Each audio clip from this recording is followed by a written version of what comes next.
মিশরীয় মাছ ফ্রাই এত ইয়াম্মি, একবার করে খেলেই বুঝবেন যে কতটা স্বাদের। আমি আজকে করছি। আসসালামু আলাইকুম, সবাই কেমন আছেন? আশা করি আল্লাহর রহমতে ভালো আছেন, আমরাও ভালো আছি। আজকে কি করব জানেন? মাছ ফ্রাই করব, তবে বাংলাদেশি সিস্টেম না, এটা হলো মিশরীয় স্টাইলে মাছ ফ্রাই করব, যেটা আমরা সব সময় করে খাই। এখানে 3টা তেলাপিয়া মাছ নিয়েছি, তবে 3টা করব না, আমরা মানুষ 2জন, 2টা করব। আমার লাগবে তেলাপিয়া মাছ। এই ফ্রাইটা করার জন্য তেলাপিয়া মাছ পারফেক্ট, কাঁচামরিচ আর রসুন। আর এই মাছটার ফ্যাট যখন কাটবো, ফ্যাট কাটে অপারেশন করার জন্য আমার লাগবে কিছু আটা আর তেল লাগবে আর লবণ। এটা ছাড়া আর কিছুই লাগবে না। তবে এত সুস্বাদু, এত টেস্টি, যা বলার বাইরে। আমি করি, মাছগুলো পরিষ্কার করে নিই। মাছগুলাকে আমি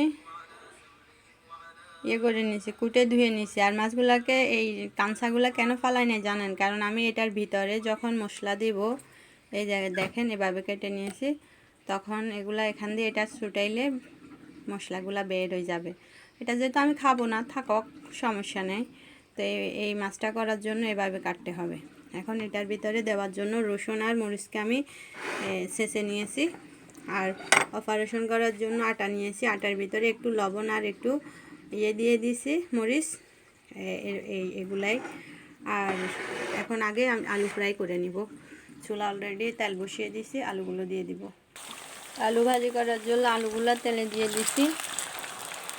আলু এটাতে কিছুই দিব না, শুধু আপনারা চাইলে করার সময় এভাবে মেখে দিতে পারেন।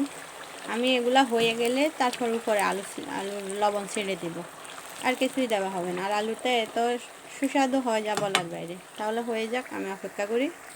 আমার আলু প্রায় হয়ে গেছে, আমি একটু ব্রাউন কালার করছি, এখন উঠিয়ে নিব। অনেক সুন্দর মচমচে আলু ফ্রাই হয়েছে। এরপরে লবণ ছিটে দিলাম। এভাবে খেয়ে ফেলবেন, কিছুই দেওয়া লাগে না। এত সুস্বাদু আলু ফ্রাই করা, অতি সহজ। এখন আমি মাছগুলাকে করে ফ্রাই করে নেব। মাছগুলোকে একটু লবণ মেখে নিব, শুধু লবণ, একটু লবণ মেখে নিব। দোনোটাকে একটু লবণ মেখে নিব।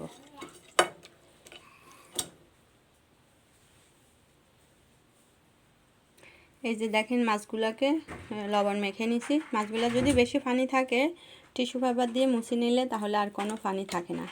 এখন এটার ভিতরে আমি এই যে রসুন আর মরিচ বাটা এগুলা দিয়ে দিব।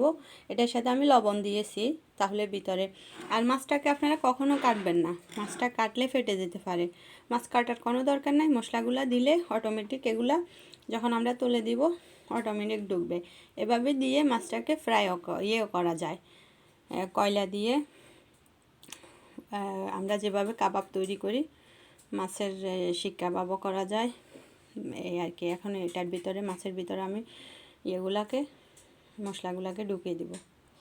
এই দেখেন মাছগুলাকে আমি ফ্যাটের ভিতরে কি সুন্দর ঢুকিয়ে দিছি। আর এই যে সিজারিং করছি, এই সিজারিংটাকে আমি এখন আটা দিয়ে অপারেশনের সেলাই করব। এটাইতে পানি দিয়ে আটাগুলো মেখে নিব। আটাগুলাকে মেখে নিয়েছি। আটাতে একটু লবণ আর মরিচ দিয়েছি, কেন জানেন? এগুলা যখন আমি এখানে করব, এটা জোড়া লাগাবো, তখন ফেলে দেওয়ার দরকার পড়ে না, ওটাও খেয়ে ফেলা যায়। তাহলে এখন জোড়া লাগিয়ে দিই আমি এটাকে। এভাবে ভিতরে দেওয়া যাবে না, শুধু জোড়া দিয়ে দিব। মানে সিজারিয়ানটাকে অপারেশন সেলাই করে বন্ধ করে দেবো। আর এটা সার্জারি সেলাই হইতেছে আটা দিয়ে। দেখেন এভাবে আমি সার্জারি করছি আটা দিয়ে মাছের। এটা করার মূল উদ্দেশ্যটা হলো যেন মশলাগুলো বাইর না হয়। তো এখন অন্যটা করে দিব, এটাকে তেলে দিয়ে দিব। ফ্রাই প্যান বসিয়ে দিয়েছি। এখন আমি মাছগুলো দিয়ে দিছি তেলে। এখন এগুলা দিয়ে দেওয়ার পরে আমি এখন এই যে সস করব। সস ছাড়া তো আর মাছ খেতে টেস্টি হবে না। তো সস খাওয়ার জন্য এখানে একটা লেবুর রস নিয়েছি, তাতে দিয়েছি লবণ আর দিব অলিভ অয়েল। আর অলিভ অয়েল দিলে বেশি টেস্টি হয়, পরিমাণ মতো। আর যেটা লাগবে সস করার জন্য মেল মেডিসিন, সেটা হলো এই যে থাইনে, এটা দিয়ে দিব। এখন আমি দিয়ে দিই, দেখেন দিয়ে দিলাম। তবে এখানে রসুন আমি আজকে রসুন দিব না, আমার মাছের ভিতরে রসুন আছে। আর এই সসটা এত টেস্টি যা বলার বাইরে। ভালো করে নেটে সসটা করে নিই। এটা যখন লবণ এবং লেবুর রস তেল দিবেন তখন এটার ভিতরে দিলে গাঢ় হয়ে যাবে। তখন কি করবেন, এরকম হয়ে গেলে একটু পানি দিবেন, পানি দিলে নাড়তে নাড়তে এটা সস হয়ে যাবে।